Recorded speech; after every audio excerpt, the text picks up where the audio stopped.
And you would have been working with RT in the World Cup, coverage of 1980, Mexico in 86, brilliant team as well. Søren Lerby and great players. Michael Laudrup and those guys. Yeah, they were always technically gifted. Do you consider them to be the same now?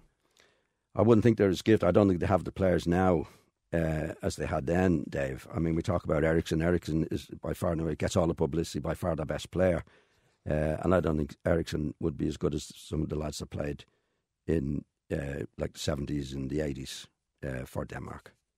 Yeah, there's a lot of publicity, as you say, a lot of media focus on him this week. Yeah. And he's saying, look, we're not a one-man team.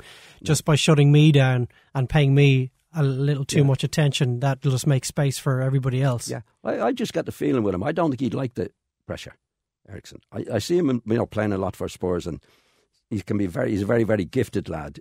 But I never think he really gets a grip of the game in the way that you would expect him to. I don't think he takes on that responsibility.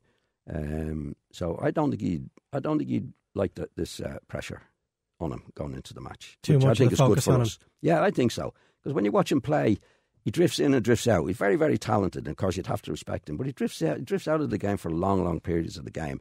And there's times I watch Spurs, I think I'd be a lot of times disappointed in him with the ability that he has. So that's even in games where Spurs would have a lot of the ball, you mean? Yeah, even any of the games. Like he scores spectacular goals, but he doesn't actually play in a midfield role. He's a bit advanced to the midfield, and he comes in, he goes out. Very gifted when he's on the ball. But in my opinion, doesn't get on the ball as much as he could or should. I mean, if we were playing Croatia now, I'd be a bit worried about Modric, who is a real midfield player and can control the game.